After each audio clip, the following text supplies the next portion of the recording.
By all accounts, they outdrew the National League in attendance by perhaps a margin of 2-1.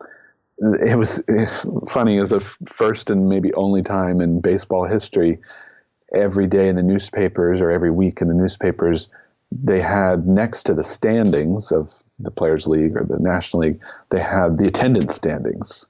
In other words, which league and which teams were getting the most fans, and people were paying attention to that as much as they were the wins and losses. And by all accounts, the Players League drew so many more fans than the National League because the National League was dealing with a bunch of unknown players. Welcome to Good Seats Still Available, a curious little podcast devoted to exploring what used to be in professional sports. Here's your host, Tim Hanlon. Hey now, what's going on, everybody? How you doing? My name's Tim Hanlon, that is, and I'm your humble and congenial host for another episode of Good Seats Still Available, the curious little podcast devoted to, of course, what used to be in professional sports. And I'm just delighted that you have come back and put us in your listening devices and in your earbuds or whatever method by which you inhale or engage with this content. We appreciate it. We always look forward to making it for you. And hopefully today's episode is no different in terms of intrigue, interest, and just a plain old curiosity fulfillment. And today it is in the sport of baseball. We're going back to the oldie times of baseball. And yet that said, if you sort of get put off by some of the more historical episodes that we do, I would suggest you not kind of give up too easily on this one. Yes, it's 1890 or so, and we're going back to the earliest days of baseball professionally here in this country. But as we probably have been able to sort of determine or discern thus far in our various journeys over the last year and change, in many respects, a lot of the themes around teams and leagues, et cetera, that are no longer with us, they seem to keep coming back around and around again. And it's the proverbial, those who ignore history are doomed to repeat it. And the Players League of 1890 is a very, how can I best put it, a very representative, I think, example of some of those issues that frankly still exist today.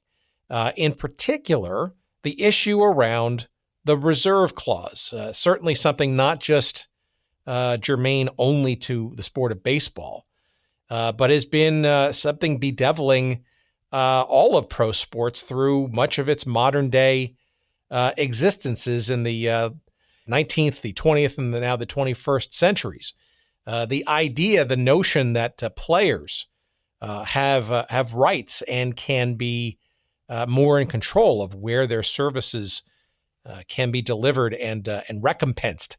But, that's not necessarily always the case as new leagues pop up. We've talked about centrally owned leagues trying to keep costs down, moving players or controlling player contracts.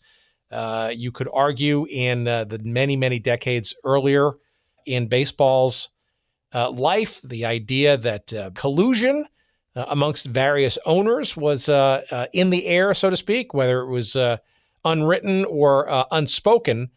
It was certainly very existent. And there have been a whole bunch of things that have occurred in baseball, but also in other sports that have been tumultuous and very disruptive on a number of occasions with strikes and work actions, lockouts, and you name it. The Players League of 1890 was certainly perhaps one of the first significant, shall we call them player revolts or rebellions against the big bad owners and their restrictive ways.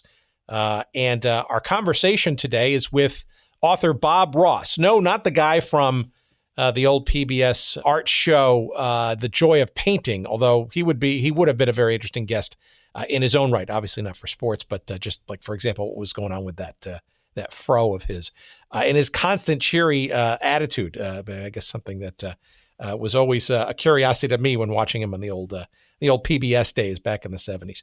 But I digress. Bob Ross, today's Bob Ross, the guy who's written a book about the Players League, is a fascinating story. It's called The Great Baseball Revolt, The Rise and Fall of the 1890 Players League.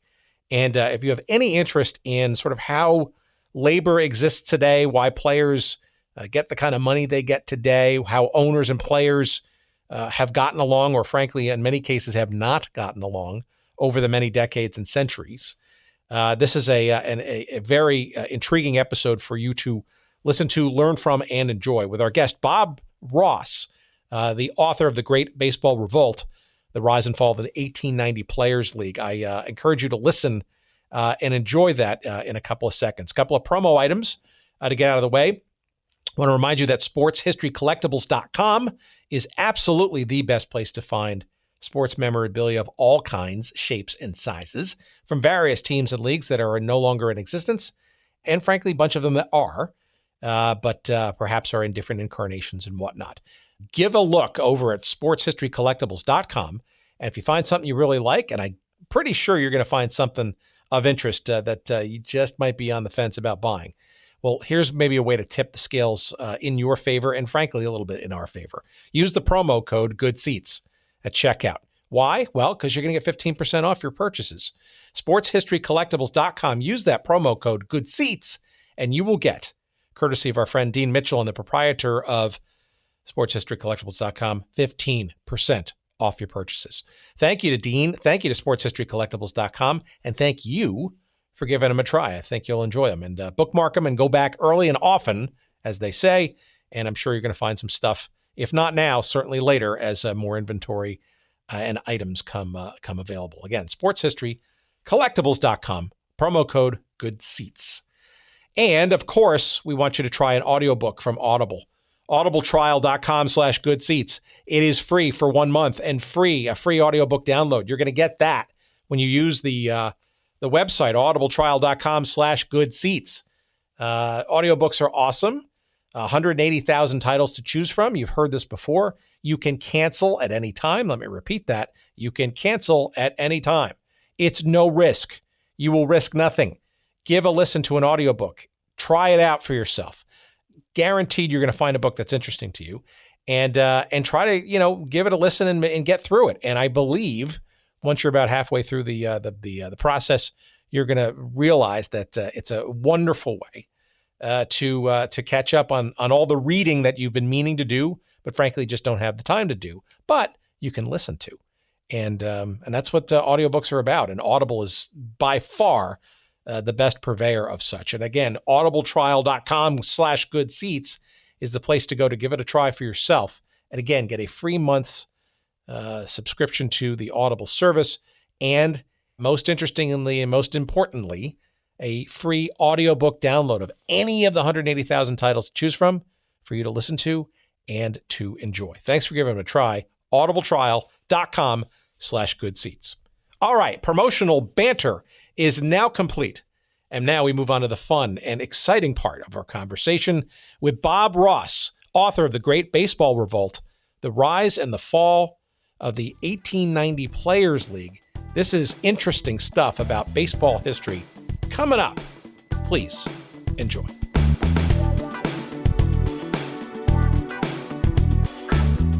I'd love to sort of get a sense before we get into sort of the story and the book and all that stuff, your background and or how even this topic of the Players League in 1890 and baseball in general just crossed your radar altogether. Sure. Well, thanks again for inviting me onto your show. I'm a big fan, and I actually have some requests for teams that I would love to see you cover, but maybe we can talk about that later. I love it. We take requests. This is awesome. We appreciate that. So I'm happy to have that. But first, you got to give me some quality interview before we get to your request. So sure. Yeah, sure. Well, I was a graduate student in the Department of Geography at Syracuse University. I started there in 2003, and I've been a lifelong baseball fan as long as I can remember. I'm a Baltimore Orioles fan, and recently an adopted National League Pittsburgh Pirates adopted fan. I live in Pittsburgh now, so I enjoy going to those games. But when I was in Syracuse, I was looking for a dissertation topic. I was studying economic geography, historical labor geography, and I went through a bunch of different possibilities. There was a brief time where I thought I was going to write a dissertation about the death industry, looking at funerals and crematories and all kinds of things. And I'm glad I did not stick with that. That would have been very depressing.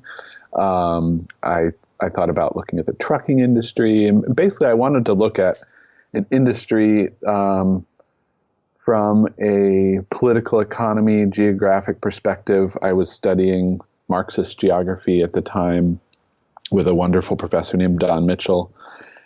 And kind of just I wasn't really able to find anything I liked. And then one day I was at home and I was looking through my old copy of Total Baseball, which I tend to do, and I found one paragraph about the 1890 Players League, this partially player-owned and operated league that lasted just 1 year. I had never heard of it before, and that really piqued my interest, and I Googled what I could. There wasn't a lot written about it, but there was enough to spur some further interest, and I approached my advisor and said, well, what do you think if I wrote a dissertation about a 19th century baseball league?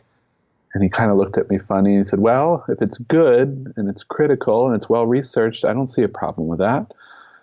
So I started researching the Players League, and I honestly enjoyed every minute of it. And I know that that's not most graduate students' experience when they study a topic for a few years. I loved researching it, writing about it, going to the Hall of Fame library in Cooperstown and other archives. So yeah, it was fantastic. And now that the book's been out for almost 2 years now, I still enjoy reading about baseball history. I'm not currently doing any baseball history research, but yeah, baseball is a great joy of mine as a casual fan and also as a researcher.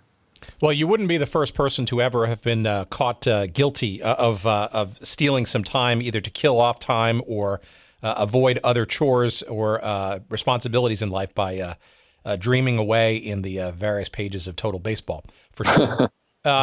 So what did you think about this league? Or what did you know of it before you kind of dove in head first into all of this?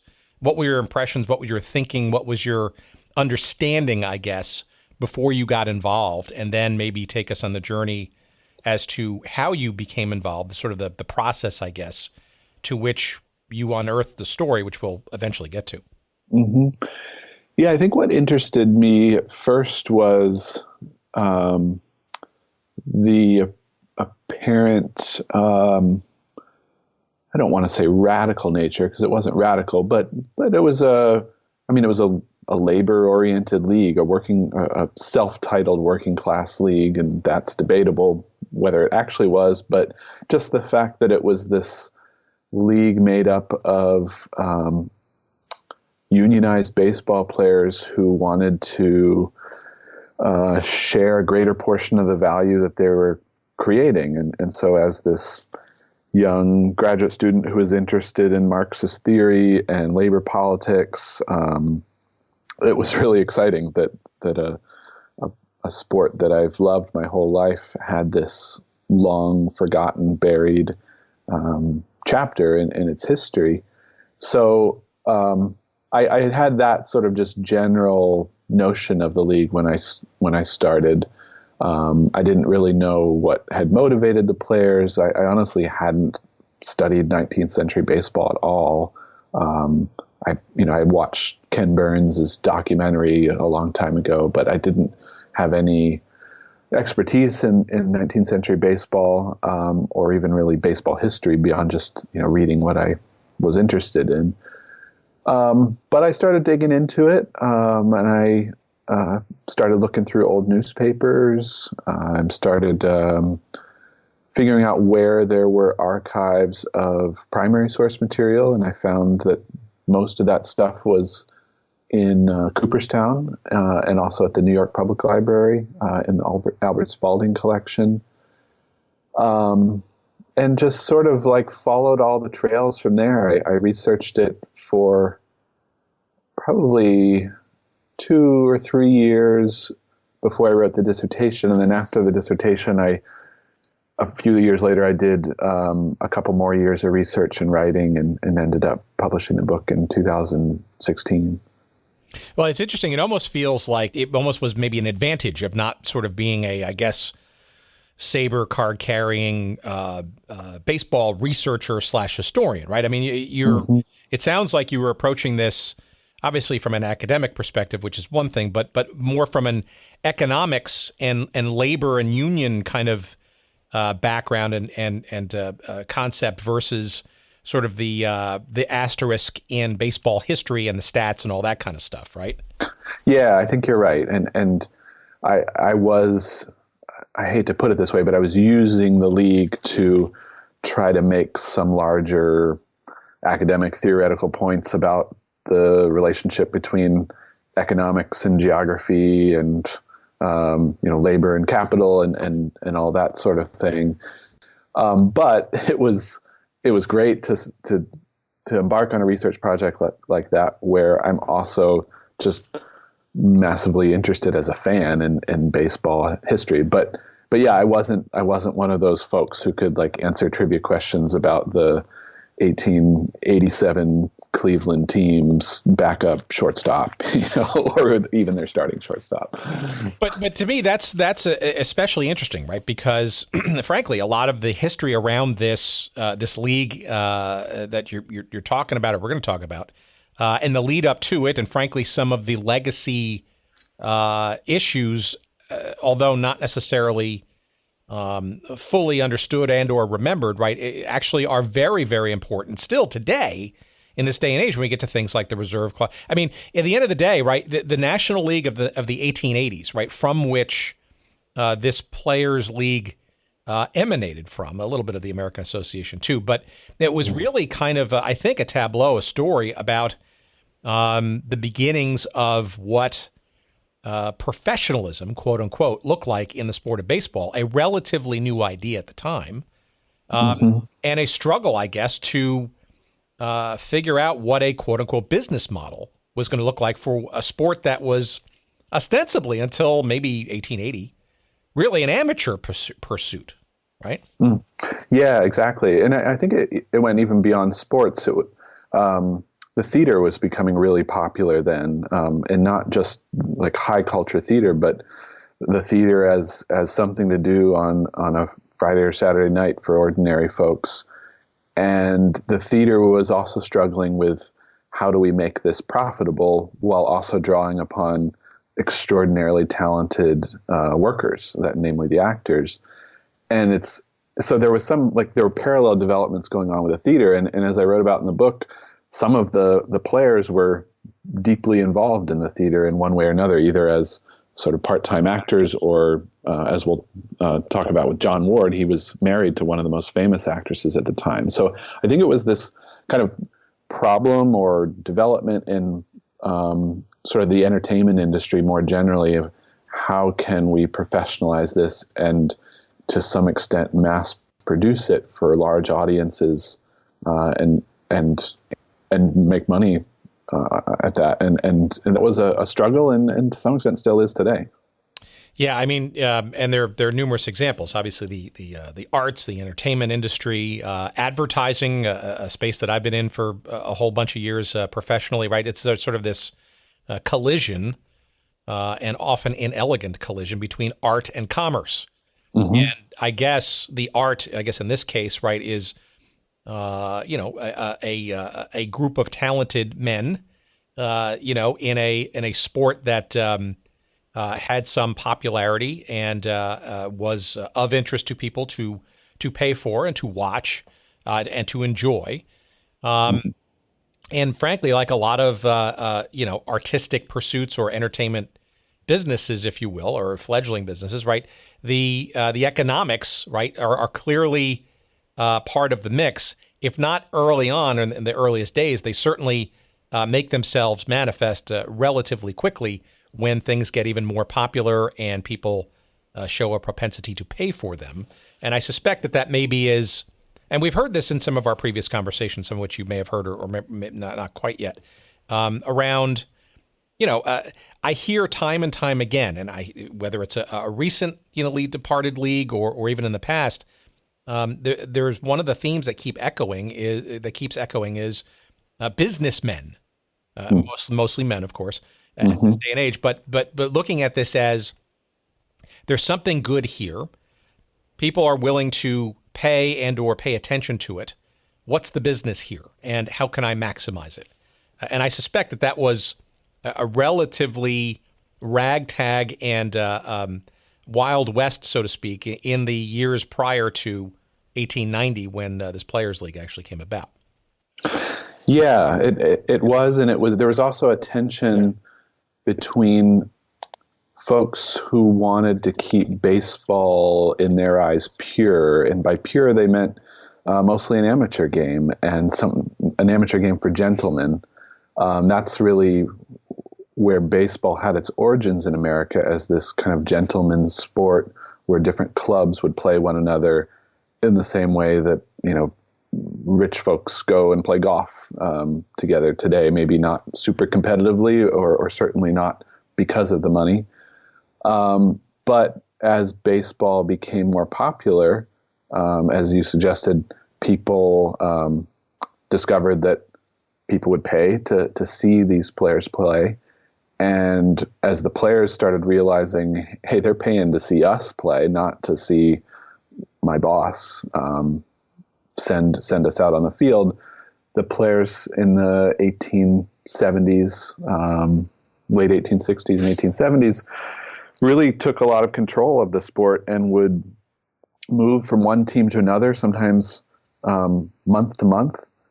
If one team wouldn't pay them enough, they'd go to another team, and that team would give them a higher salary, and then they'd move to another one, and it was really chaotic.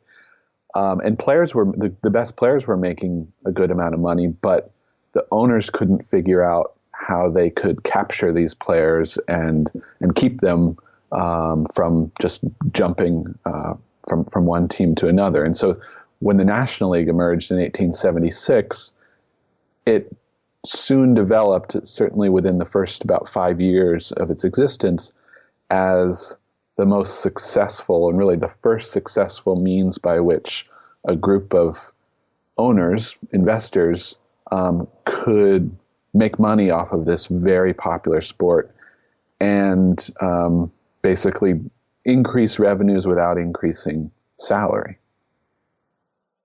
So let's talk about that, and then we can maybe segue into the aforementioned John Montgomery Ward, who almost in many respects is a microcosm, but almost is emblematic, I guess, of the player plight, I guess, that led up to 1890, which we'll eventually get to. But so maybe you can give our audience a sense of how the owners started to coalesce around how they were approaching talent and the cost economics of talent and these franchises that they increasingly saw as true enterprises, maybe a bit uncharted, but if you can give our audience a sense of sort of how they approached sort of the cost input, so to speak, of these franchises, namely the most expensive part, which is, of course, the players. Mm-hmm. Yeah, I mean, I think there were three general strategies that I discussed in the book that they used, and the first was they built these territorial monopolies, and what that meant is that in the league constitution, they said if there's a team in, say, Philadelphia, that team in Philadelphia can play no other team within a certain geographic radius, and what this did basically is it put other teams either out of business who wanted to be in Philadelphia as well, for instance, or it put them kind of in a lesser league where they'd have to compete against other teams that were not in the National League. And so it kind of created these monopolies in different big cities. And there are some exceptions, like Worcester, Massachusetts had a team for a little while mostly based on just friendships between different businessmen who wanted to see their friend in Worcester have a team. So that was the first strategy. The second strategy, something that a lot of owners took advantage of, but none more so than Albert Spalding, and that is they figured out how to mass market this sport while still only having 7 or 8 or 9 teams in 7 or 8 or 9 cities, and that was to sell merchandise and sporting goods especially, and to use the game of baseball that might be played in one particular place at a particular time to sell lots of baseballs and baseball bats and rudimentary gloves to massive audiences. And so Spalding became very rich, not really directly from owning the Chicago National League franchise, but from his sporting goods that he and his brothers had a worldwide empire of sporting goods. And then that money was filtered back into the league. But the third strategy that really was the most directly relevant to the emergence of the Players League and probably the most powerful one was that the owners of the National League figured out how to keep the players in place, literally. They created what is called the reserve rule, meaning that teams initially would have a select number of players that they reserved on their team that they all of the owners agreed no one else can go after this guy, and this guy. I mean, it's kind of like I'm in a fantasy baseball league and we are in what's called a keeper league. So people I draft this year, I get to keep next year and forever if I want to. That's sort of how baseball operated in the 1880s and all the way up until the 1970s, with the exception of the Players League, which we'll get into in a moment. But eventually, by the early 1880s, all players on all teams were reserved, meaning that once you were on New York or on Buffalo or Chicago or whatever team, you had no choice but to stay there unless your owner decided to sell you to another team. And then you had no choice but to go to the other city. And so players resented this for 2 reasons. One, they didn't like to be bought and sold. The players used quite explicit language about how they felt like cattle or they felt like slaves. They felt like they were just property that was being shipped around. And 2, they recognized very quickly that without the ability to put teams in competition with one another for their services, their salaries went down. Basically, the league figured out that they could pay the players just as much as possible that it would keep the players in baseball. So, they wouldn't pay them as much as a carpenter would make, for example, because then the players might say, well, to heck with baseball, I'm going to be a carpenter. But they would pay them just enough to stay in baseball, but no more, really. And this was implemented in various ways, and it saw different forms. By the mid-1880s or toward the late 1880s, the National League started grading the players, not just on-field habits, but off-field habits as well. Whether they were a drinker or they were a womanizer or they cursed a lot. Which is probably which I think is about everybody at that point. Right? It seemed that way, yeah. And they used those grades then to say, well, therefore you only get $1,500 a year instead of $2,000 a year. So the players, on the one hand, were really fed up with this, but on the other hand, this made baseball extraordinarily profitable. It enabled the National League to put a very fine product on the field in these beautiful ballparks for fans that were flocking in increasing numbers to the games. So you had this contradiction of increasing profitability and increasing resentment and anger among the players. Yeah, that's very. And I think that's probably also important to remember or to highlight here, based on my research, which is a hell of a lot more crack and amateur than perhaps yours. But the idea that even with this restraining kind of constricture, shall we say, by the owners around the players and sort of keeping them in check and or in line, it was still the profession of baseball, whether you thought it was a noble pursuit professionally or not, which I know was another sort of side issue, was a pretty good remunerative one for those who were qualified and good enough to play, right? Relative to the average worker doing other things and other careers at that time, I think.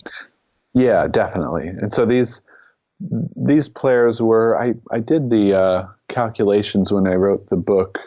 I think, if I'm remembering correctly, they were making, if you adjusted for inflation, like between maybe $50,000 and $250,000 a year in today's dollars.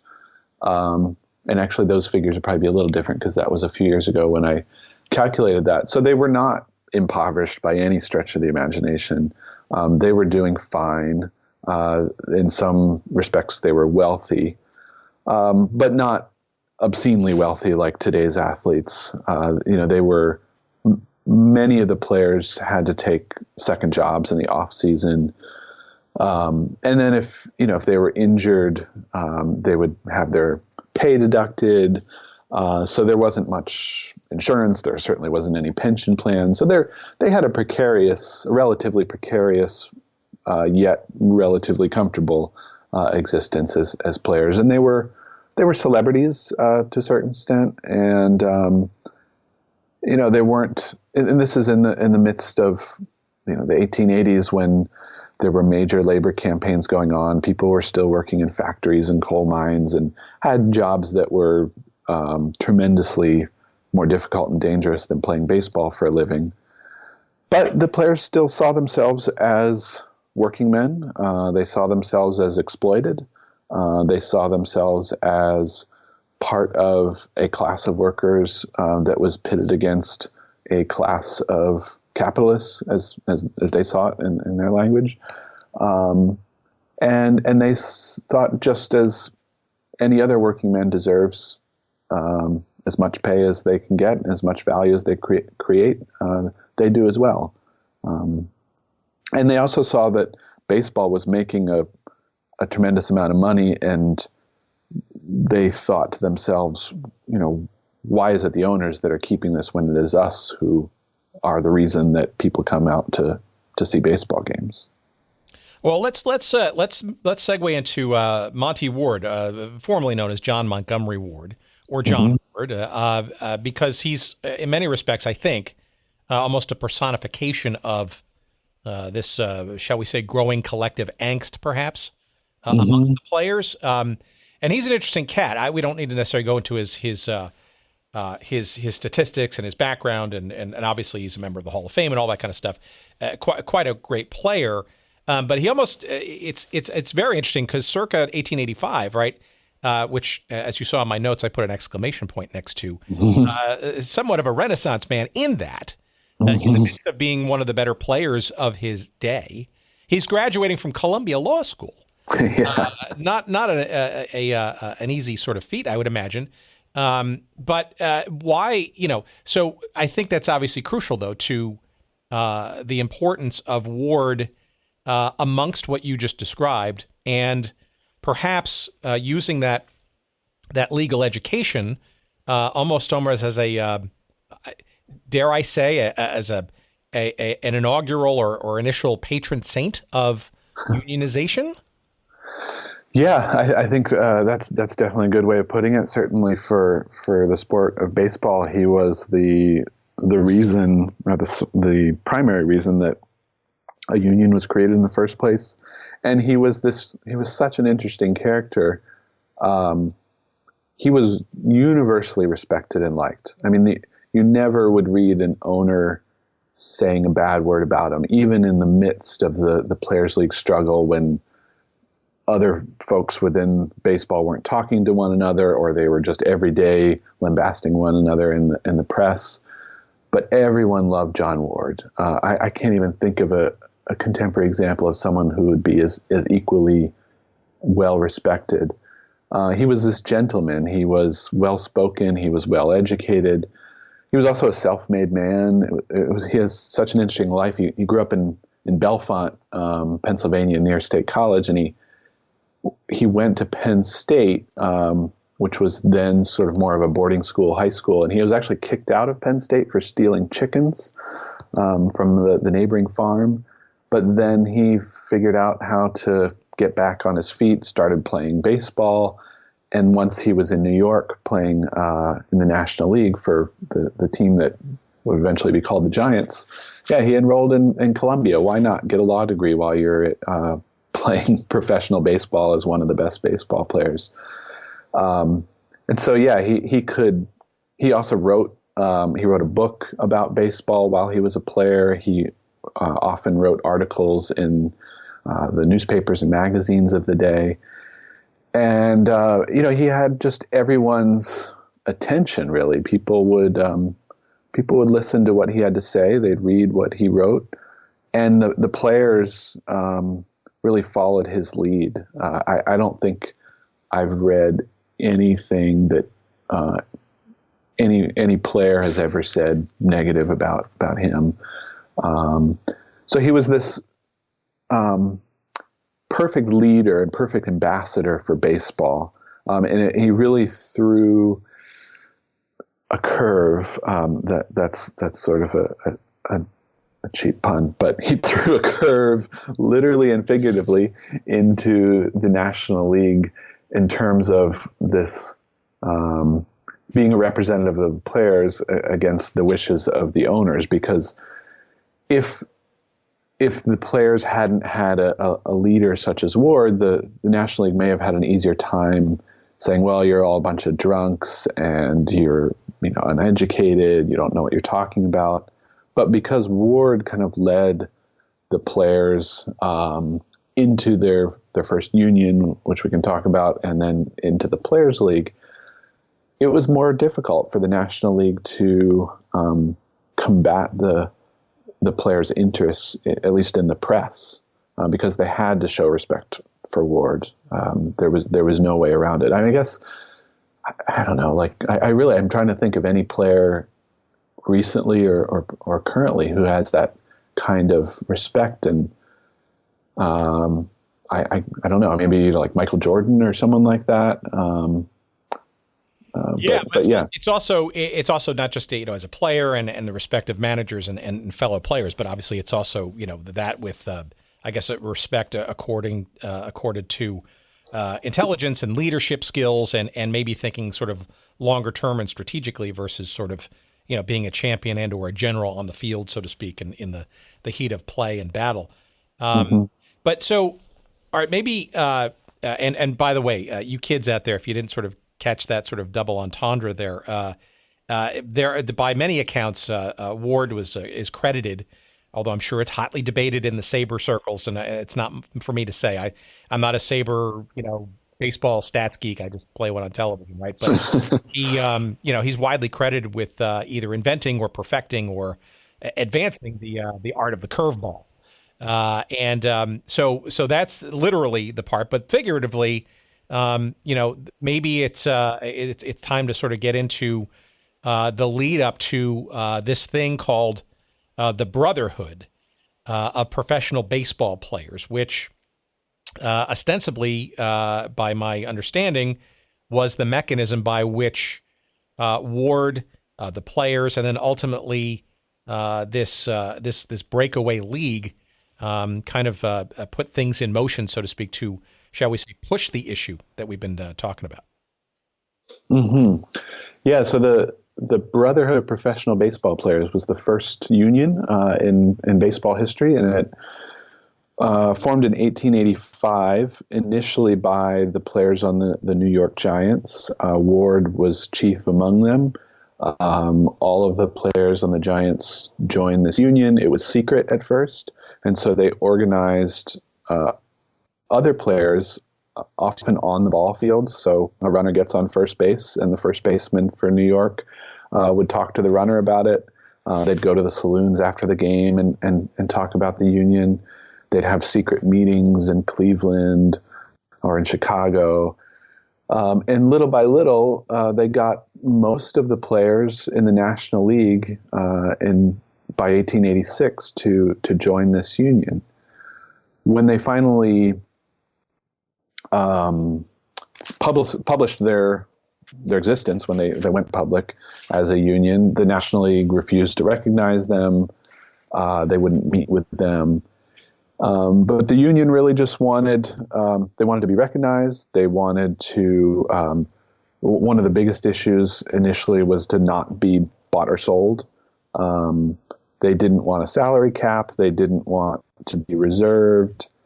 It was initially at least a relatively modest set of goals. They certainly weren't calling for a brand new league that would be fundamentally different than the National League. They were recognized themselves as ambassadors of the game, and so they had a strict moral conduct code that they asked players to follow, which of course not all of them did, but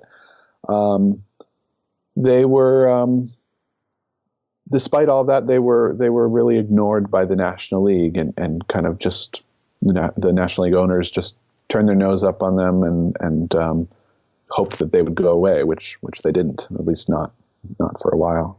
So was there some placation though, or placating of this union by the league members, the league owners, or was it truly a dismissal and/or don't bother us and we don't take you seriously?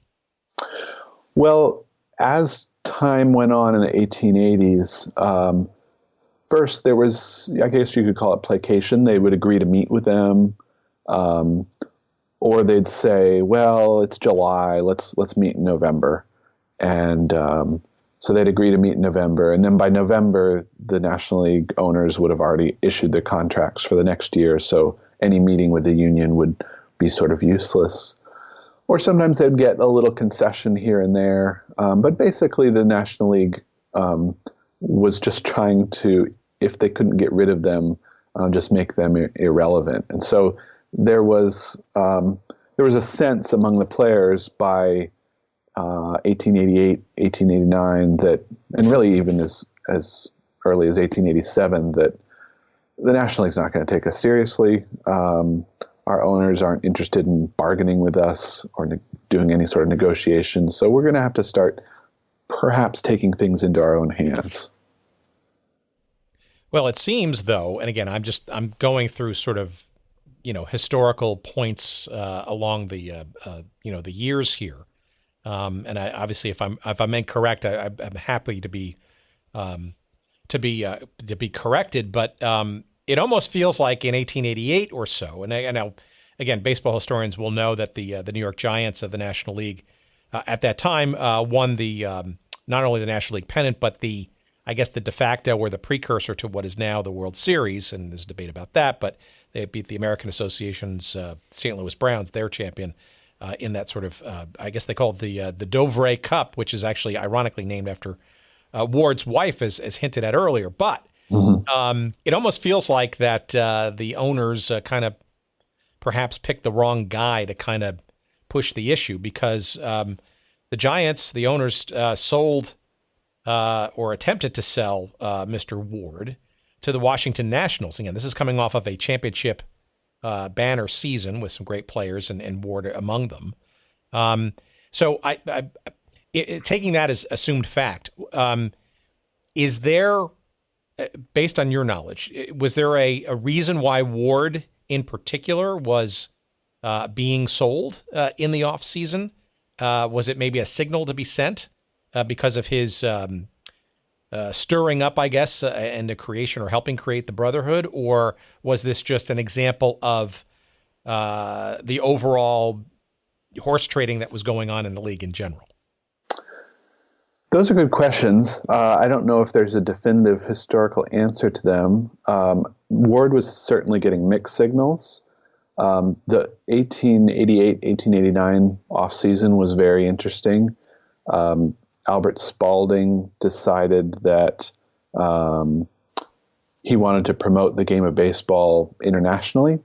And so he rounded up a group of players, Ward included, to take a tour, what initially was called the Australian Tour, where they first traveled across the United States together, and then took a boat to Hawaii and then to some Pacific islands, and ended up going to Egypt. I think they went to Greece to basically to promote, or ostensibly to promote the game of baseball, but really to promote Spalding Sporting Goods. And Spalding invited Ward and many of the top Brotherhood leaders on this trip. And all along, Spalding is buddy-buddy with Ward. He's saying, we're going to work something out. Things are going to be fine. And at one of their stops, I think it may have been in Egypt, somehow the players got a hold of a newspaper from back in the United States, where they learned not just of Ward's impending sale to Washington, but that the National League had instituted this classification scheme that I was talking about earlier, where the players would be graded on their on the field and off the field behavior. They learned that there was going to be a new salary cap on the players, where it would depress many of the players' salary to a maximum of, I think, $2,000 a year. So all of this had happened while the players are literally on the other side of the world, promoting or helping Albert Spalding promote his sporting goods industry. And so Ward is livid, and the players are livid.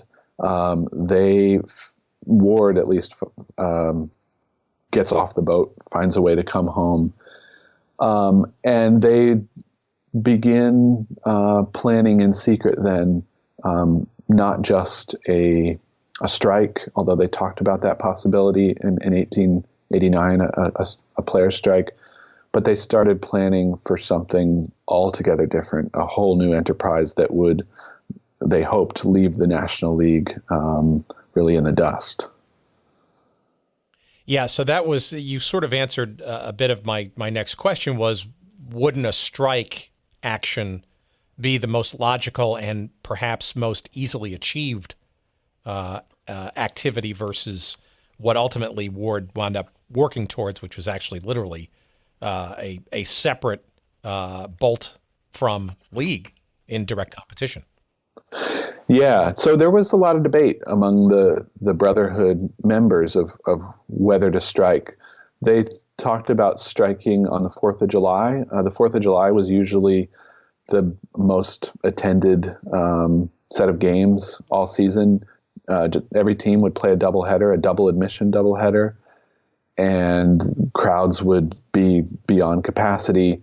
And the players talked about possibly striking on the 4th of July, which would have been a huge financial hit to the National League.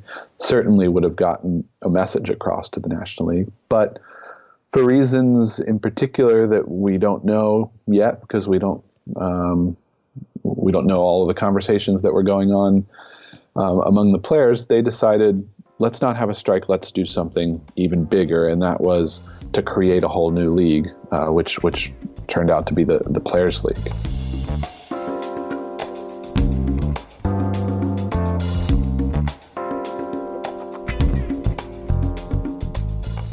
All right, just when it was getting interesting, let's bring this to a grinding halt, shall we? Just kidding. We got to pay the bills around here, and our friends at Audible have been very helpful in attempting to allow us to pay some of those bills, and we want to call them out now and remind you that a free audiobook download is yours for the taking, and also a free 1-month subscription to the service of Audible at audibletrial.com/goodseats. Again, audibletrial.com/goodseats for your free 1-month trial of the Audible service, and most interestingly, a free audiobook download for you to enjoy.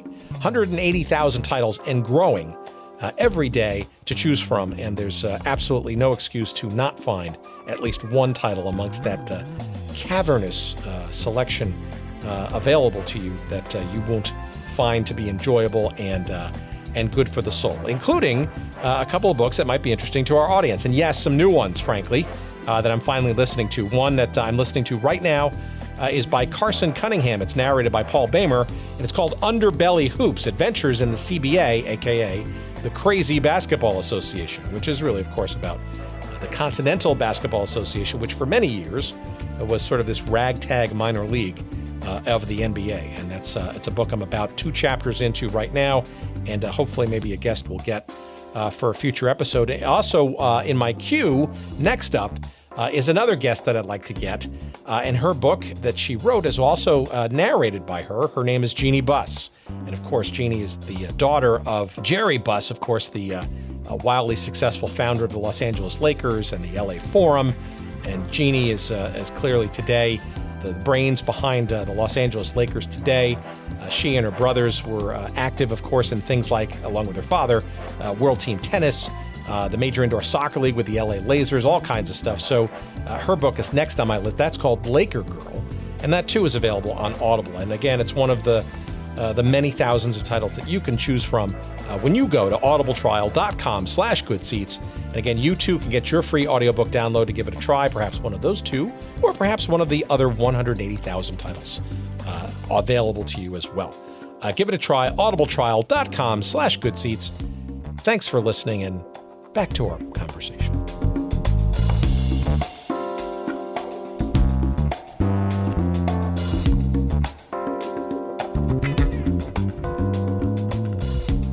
So it seems to me that 1889, the season of 1889, right, the season before this Players League is launched, would be almost. And I'd love to go deeper. And if the records and or the anecdotes or whatever don't exist, I mean, I hear Hollywood calling. You have to wonder, because just as a point of fact, right, 1889, the Giants and Ward still performing. He came back and played. Right, and they won again. Then they duplicated their efforts from 88. They won the National League title and then that quote unquote World Series title once again. But you gotta wonder what it was like, behind the scenes and or clandestinely, if that's a word, or in a clandestine manner, what Ward and his fellow brotherhood/players and other folks, perhaps helping them through that process, how they were sort of quote unquote by day playing baseball and, working for the man, so to speak, yet all the while, obviously in process, trying to figure out what they were going to do and how to achieve it ultimately in the next year of 1890. Yeah, it's really fascinating. And you're right. I wish someone would make a movie about this, because all along, while all of this is happening that you just mentioned, John Ward's celebrity marriage is starting to break apart. He was married to Helen Dovray, one of the more famous actresses at the time. Everyone knew who she was. Everyone knew who he was. This was a true celebrity marriage. And Ward was having an affair with I believe she was about 17 years old, a neighbor of his. And this got out into the press. Dovray left him. Ward got into a fight with another man who was with this young woman. I mean, it was just had all of the elements of Hollywood drama, whilst also he's playing great baseball and organizing a new league to rival the National League. So it was a very exciting, interesting time in baseball and in New York life, especially. Ward was living in New York at the time, and so all this drama is in the New York papers. And Hollywood, if you're listening, Hollywood, one of the books then you need to option is called The Great Baseball Revolt, The Rise and the Fall of the 1890 Players League by our guest, Bob Ross. Here it is. We only, I'll take a small percentage or maybe just a credit in the movie, but just get in touch and we'll get you in touch with Bob, because I mean, look, I agree. I mean, you got to think, I mean, given that too, all that other distraction and stuff, but because of his fame, right. And either as part of his marriage or just on his own, it seems to me that, that was a conduit, or an entree into, some folks of wealth and deep pockets to, aid and abet this brotherhood dream, I guess, of what ultimately became another league. No? Yeah, it definitely seems that way. I mean, Dovray herself, at least while she was still married to Ward, could have been a source of money. She was certainly quite wealthy from her acting, and she donated this what was called the Dovre Cup, which was, I believe, made out of pure silver, a trophy for the National League champions to have. I think she started doing this in 1885 or 86. Ward was connected to not just her, but other folks in the theater. And other players were connected to some folks like Albert Johnson in Cleveland was a wealthy business tycoon, made a lot of money in the railroad industry, and he was a big friend and fan of the players' cause. So, yeah, the players, some of the, particularly the more famous and more successful players, had been rubbing elbows with politicians, with wealthy people in each of their respective cities.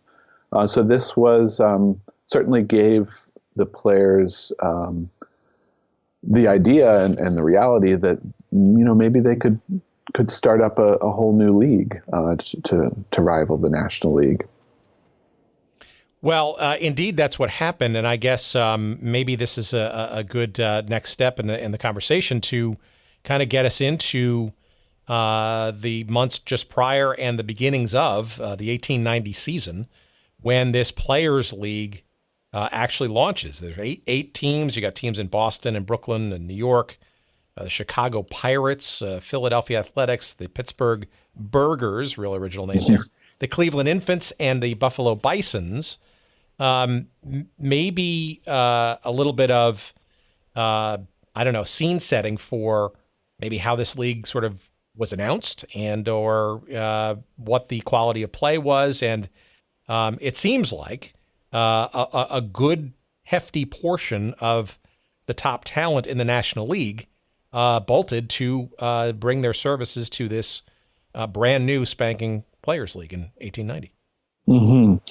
Yeah, so throughout the 1889 season, there were rumors that plans for this league were going to happen, and eventually, by the end of the season, the players just flat out publicized, we are creating this new league called the Players National League of Professional Baseball Clubs, not to be confused with the National League of Professional Baseball Clubs. And they announced that it would be partially owned by the players themselves. So the teams would be owned by player stockholders and what they were calling backers or investors. The players would share in the governance of the league. So the, I guess you could call it a board of directors, would be equally represented by players as with these financial investors. And the players would have contracts for a limited amount of time, sometimes 1 year, 2 years, 5 years, not too different to what we have today. And after their contracts expired, they could put themselves on the market and play for another team. And so this was the way the Players League tried to do away with the reserve clause. But also they saw this as a compromise because this was different than the 1870s where players had no contracts at all. They would play 2 weeks with one team and then play with another team if they gave them enough money. And so Ward argued that this actually will bring stability to baseball while also being fair to the players. So they put teams in almost every city where there was a National League club. There was no National League club in Buffalo, but the players wanted a team there, mostly out of respect to a couple players who lived there and didn't want to move. And they also announced that they would have competing schedules. So whenever the National League Pittsburgh team would play, the Players League Pittsburgh team would play. Likewise in Philadelphia and New York. And so basically they left it up to fans to decide which game are you going to see. Are you going to see the National League game or the Players League game? You couldn't go to both, at least not on the same day. And so the biggest challenge initially in the 1889-90 off season was to find enough investors in each city who would pay the initial startup costs of building new ballparks, because they had to build brand new, at the time, state-of-the-art ballparks, which were actually quite beautiful and ornate. They had to find just land in these cities where they could build the ballparks in the first place. And most importantly, they had to sign the players and convince the players that they weren't breaking the law, to not play for their National League club in 1890, that they could essentially leave that contract and sign a new contract with the Players League. And so both the National League and the Players League went to great lengths to sign players, and it was often this wild goose chase across the country, into the most remote parts of the wilderness at the time to find players. Literally, there was a case where one of the players went out hunting in, I think it was out in California, somewhere near the Bay Area, and you had representatives from the National League and representatives from the Players League looking through the woods to find this player to give him a contract. But eventually the Players League signed the vast majority of National League players to the Players League. So the 1890 season really saw most of the players who had been in the National League in 1889 now in the Players League in 1890. So if you were a fan of the world champion New York Giants in 1889 who had been in the National League, most likely you would be then a fan of the 1890 Players League New York Giants, because it was basically the same team. And that was pretty similar across baseball. The National League lost most of its players. Yeah, that's very interesting. And you also had to wonder what it was like, sort of, I guess, in the marketplace, right, to see these two leagues battling against each other, I guess, in terms of publicity and trying to come to the games. Obviously, the directly competitive. I didn't realize that the Players League, but I can understand it now, right, is to really kind of almost go for the jugular and go directly competitive and say, look, this is your best players are now competing against you, National League. And it's interesting, too, I guess, that Ward, having been part of the two-time champion New York National League Giants, didn't go to the New York Giants of the Players League, but was part of a team in Brooklyn instead, nicknamed or maybe fully named the Ward's Wanderers. Instead, I'm curious as to why that was the case, but I don't know if you know the answer to that, but that it's clear that he had some fame and notoriety, or at least known in the marketplace, right? So to be able to do that and almost bring his personality to a team, perhaps out of a whole cloth. Yeah, and actually there's a really interesting recent development in the Players League, and by recent I mean within the last few months. Someone discovered a treasure trove of documents related to the Players League. That this was just announced, I think, in October or November of 2017. Somebody was cleaning out an old house in upstate New York, and they found a whole box of contracts, letters, documents related to the Players League, and then they just auctioned them off about a month ago. One of those documents was a lease for what was called Brotherhood Park in New York, which actually became what is known as the Polo Grounds, where Willie Mays played and Giants played for many decades. And on that lease, Ward signed his signature. And so what this tells us is that Ward initially intended to play and be a partial owner of the New York 1890 Players League team. But presumably because the Brooklyn Players League team didn't have the star talent, the celebrity that some of the other teams did, Ward agreed to play for Brooklyn, kind of at the last minute. So yeah, Ward was supposed to continue playing with his New York teammates in 1890, but he moved to Brooklyn really to kind of anchor that team and give them a recognized superstar, because most of the other players on Brooklyn that year were they were good, but they were not, famous all-stars or superstars like Ward was. Yeah, that's that's fascinating on a number of different levels. And by the way, Ward maybe perhaps it was interesting because the Brooklyn Ward's Wonders had actually were finished in second, just ahead of the New York Giants in the final tally when it came to the standings. So it kind of shows you wonder if Ward had been part of the Giants, if they perhaps could have been in first and knocked out the Boston Reds in that process. But that's neither here nor there. I am really interested, though, in how the league did. I mean, it seems like that the play on the field was pretty darn good. I saw in a footnote somewhere that there was a period of time, a couple of weeks there were actually 7 triple plays. Yeah. It seems like there was some really good play, but and they did well at the gate as well, I think, right? Mm-hmm. Yeah, I mean, by all accounts, they outdrew the National League in attendance by perhaps a margin of 2-1. It was funny, as the first and maybe only time in baseball history, every day in the newspapers or every week in the newspapers, they had next to the standings of the Players League or the National League, they had the attendance standings. In other words, which league and which teams were getting the most fans, and people were paying attention to that as much as they were the wins and losses. And by all accounts, the Players League drew so many more fans than the National League, because the National League was dealing with a bunch of unknown players by and large. They had to recruit players from the lesser, what we would call today the minor league teams, to find, just to fill out a roster sometimes.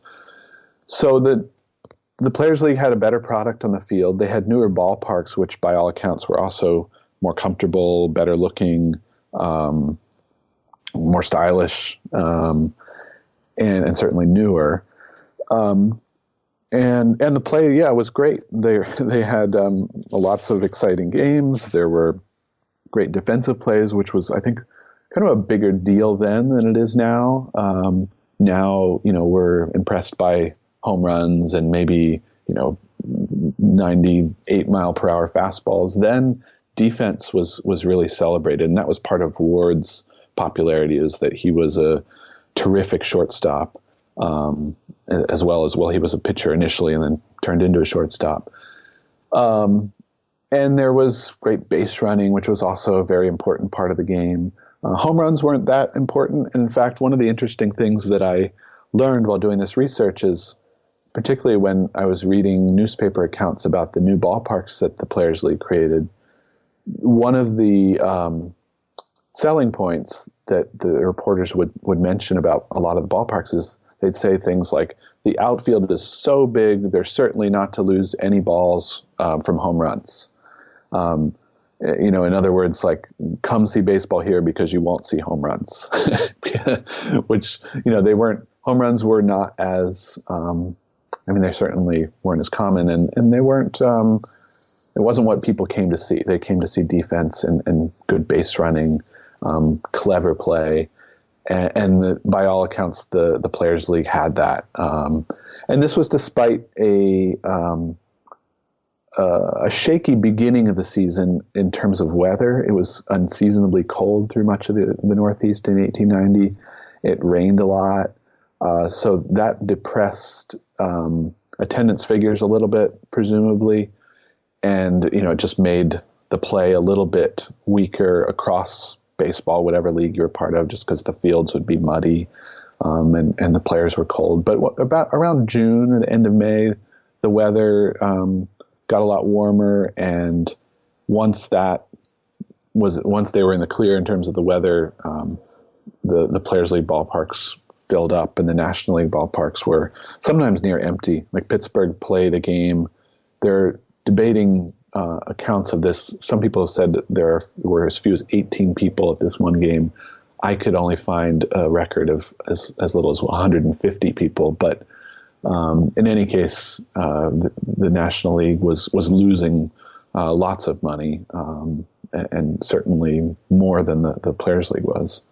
So given the Given the positive vibes and play and attendances and the players, the quality players in the Players League, given that that was going on, why did it not succeed past 1890 season?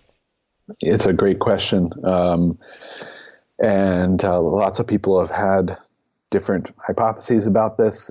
What I concluded just through the evidence that I found in the newspapers and the records of some of the teams is that simply the investors who backed the Players League clubs were impatient. To put it simply, they wanted to make money right away. And all the teams except for Boston did not make a profit the first year, mostly because they had to shell out a lot of money to build the ballparks in the first place. If you took out the costs of building the ballparks, the Boston team at least would have made a profit somewhere near, I think, about $40,000, which at that time would have been one of the most profitable baseball teams, single season baseball teams in baseball history at the time. But all of the teams had to deal with this big initial cost, and the investors wanted to make money right away. And so they dropped their purported ideological allegiance to the players' cause and said to the National League owners, how about we just combine our teams? So why have a New York National League team and a New York Players League team? Why don't we just have one? And just one by one, each of the Players League clubs investors just kind of dropped out and combined with the National League forces. And they did this largely behind the backs of the players. I mean, it was a really big betrayal of the players by the owners. Also, there were a couple players who were operating as spies. Buck Ewing was one of the Players League players who all along had been secretly feeding information to the National League, telling them, the financial records and that sort of thing. But it really, you're saying there was espionage then. There were moles, if you will, within the Players League, huh? Yeah. There were, secret backroom meetings. Like there's this story about Buck Ewing being led up all the way up to Upper Manhattan and then into the Bronx to this secret kind of clubhouse back of a saloon full of cigar smoke where he met with the owners to secretly share this information. So yeah, and the players never forgave him for that. That was something that they really never forgave him for it. But yeah, it was a surprise to the players because by the end of the 1890 season, they knew that they had the better, more attractive product on the field.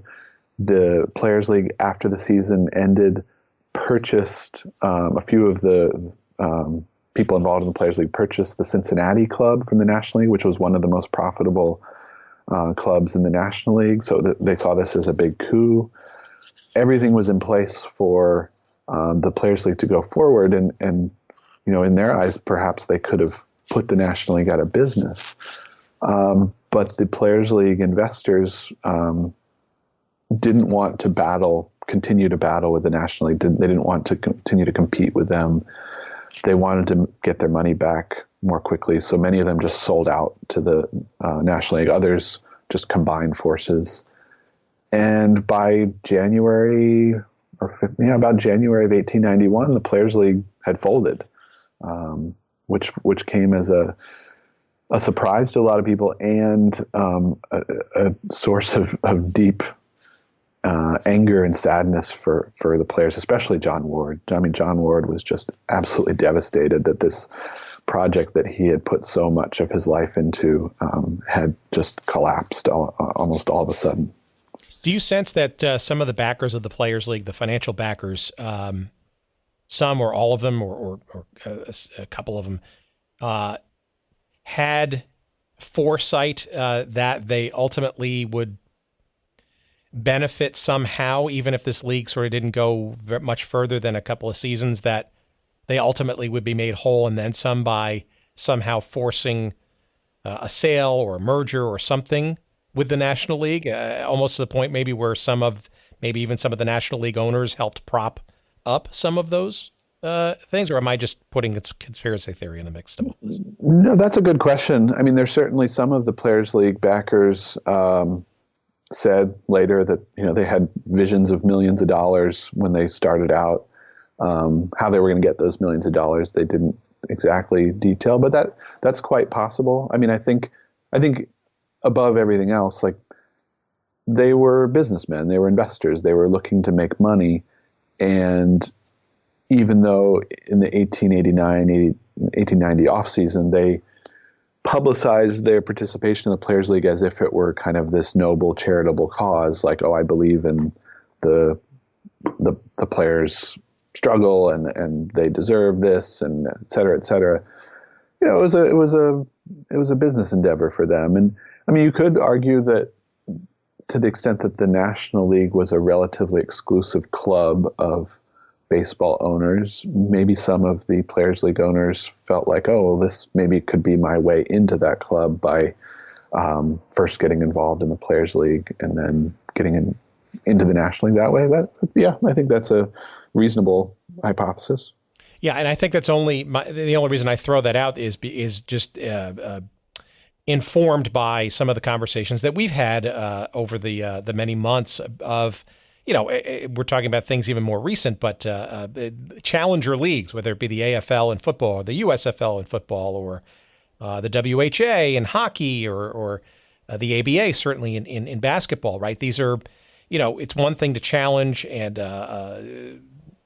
disrupt sort of the status quo, open up markets, but it's also sort of, as we see a theme for certain members behind the scenes that, there's sort of this this thinking that in some way, shape, or form, if we're successful for at least a period of time, that we'll be able to sort of get ourselves into this exclusive club and profit and succeed and win in the process. So it almost feels like a rudimentary on some levels beginnings or early version of that in 1890, 1891.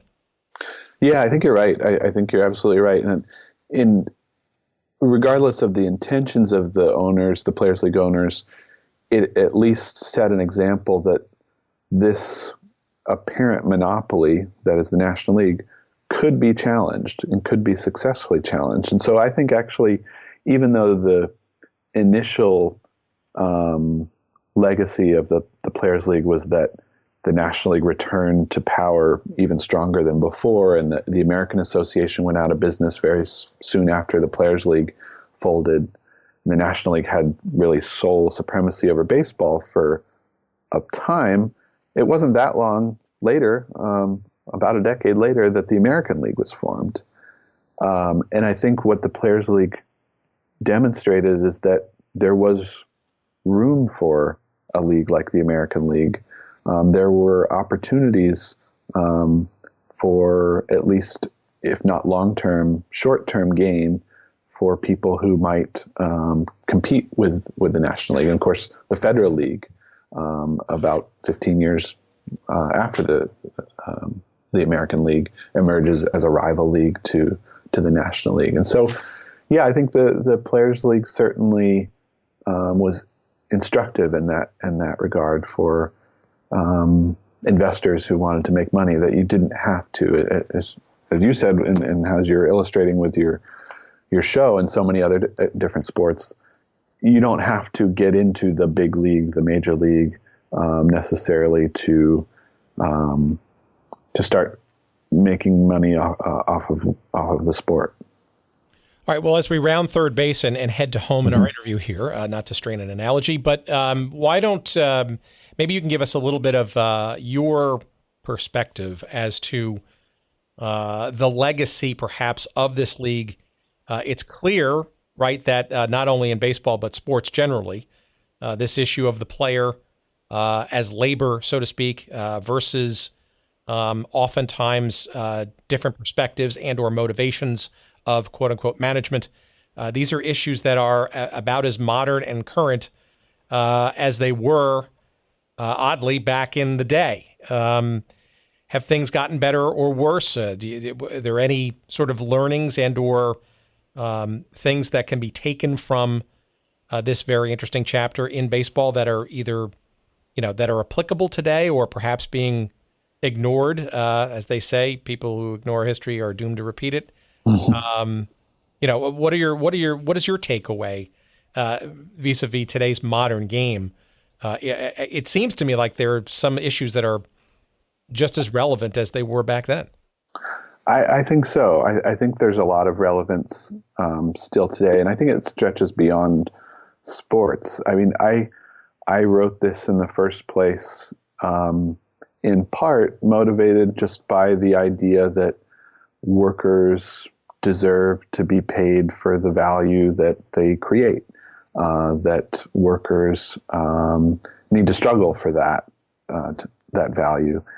And that's true whether you're a carpenter or a baseball player or a professor or a radio broadcaster or whatever it might be. There's always going to be this struggle between the workers and the bosses, and who gains control of the revenue that the workers create.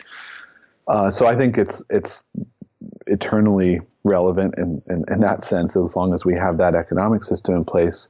But I think in relation to sports, to me, the most relevant cases are minor league baseball right now, where you have players making barely minimum wage. Sometimes you could argue less than minimum wage, where they're not unionized. They have very few rights. They are in very precarious positions, aside from the guys who sign for these huge signing bonuses, and maybe some guys in AAA who are on the 40-man roster. But a single A player just out of college has to live with a family, has to have a meal allowance just to be able to afford to eat. So I think there's certainly some relevance just to the labor situation there. And also, to be fair, the Players League did not really care about, or at least did not express any care about, the lesser leagues of their day or the minor league players. So it's not like Ward and his compatriots were champions for all baseball players or champions for all common workers by any stretch of the imagination.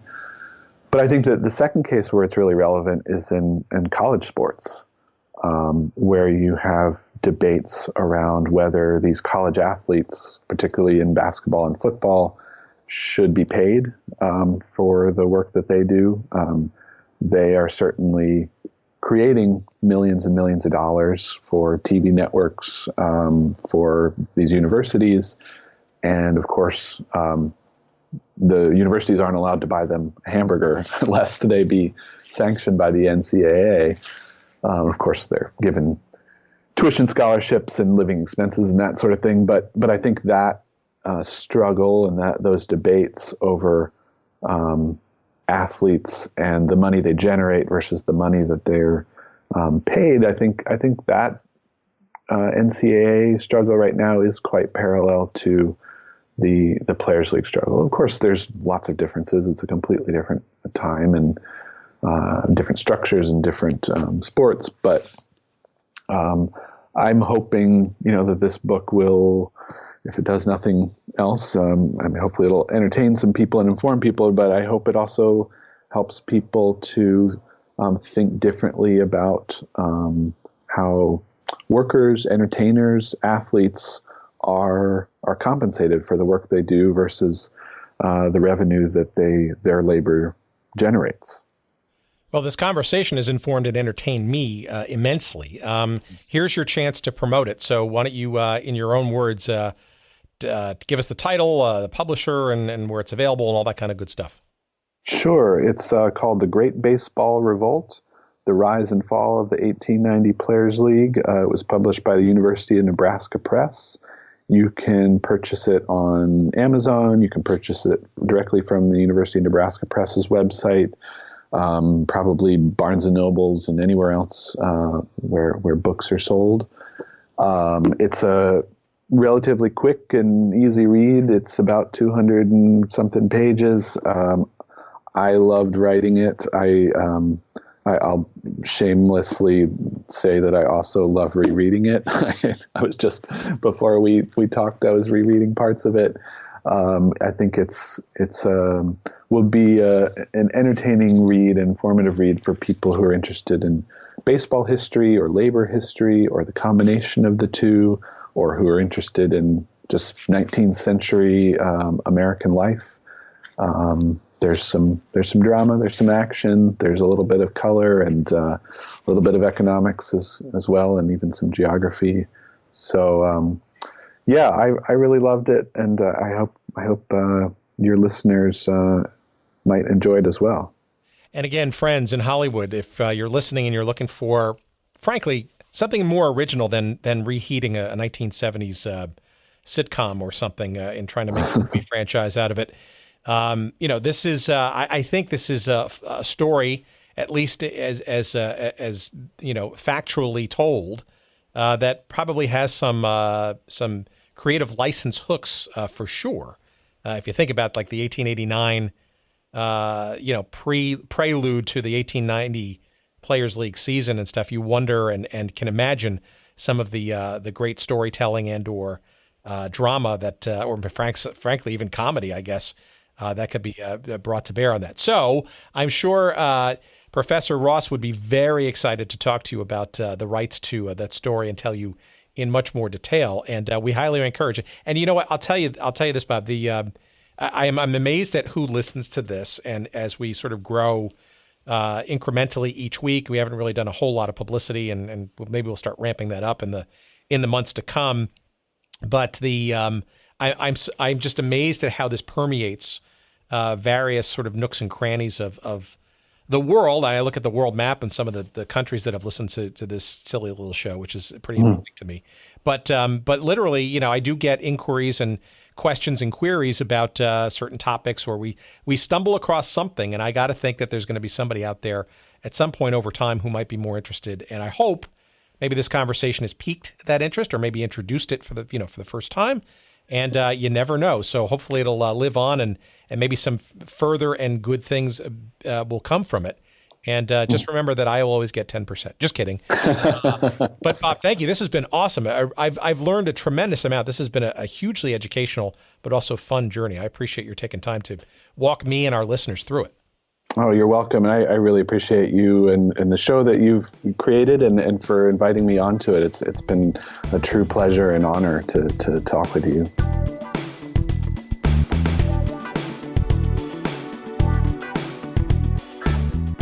All right, there it is. More interestingness from the world of baseball. And it's not necessarily the sport that I've been the most passionate about, I guess, in this sort of exploration. And Lord knows, when you go back in sort of the older times, especially the 1800s, I mean, it gets a little dusty and musty, and it is historical. But I must tell you that I'm probably most enlightened by these conversations. Yes, I love talking to former players of the 70s and the 80s and the 60s and the 90s and administrators and owners and sportscasters and all that kind of stuff. We got a bunch of those coming up. But I'll tell you, going back into these history vaults, it seems like it would be somewhat dry and uninteresting, but it is the exact opposite. And again, the more, we sort of investigate these stories and find out more about them, about leagues and teams no longer in existence, we find, as we said at the top of the show, that these stories, these themes, keep coming back, and they're morphing into sort of different versions of things, right? But the idea between players and owners and the strife, and the various flavors of strife between them, these are not new principles, friends. When there's a player's a strike or a lockout or a collective bargaining agreement, these things keep coming back over and over again, and this sort of the tension between ownership and the workers, shall we say, is something that's is as old as labor itself, beyond sports, but certainly in sports. And look, the whole Players League of 1890, was probably the first visceral example of what would be a long litany of events, dramatic ones at that, between sort of the ownership of professional sports franchises and the leagues that they play in, and the players that ostensibly are the talent that people pay to watch and enjoy at the highest level. So, in history are lessons, and lessons are certainly well worth remembering when we all think that we, in our day-to-day lives, that we're always struggling or stumbling into something new. The reality is that things just seem to be newer versions of old problems. Quick trivia note here, the only champion of the Players League, I don't know if we mentioned it in our chat, I forgot, frankly, was this is a good trivia question for your next cocktail party, when people are just going to be phenomenally intrigued with your knowledge of the Players League. Was the Boston Reds. Yes, the Boston Reds were the one and only champions of the Players League. So there you go.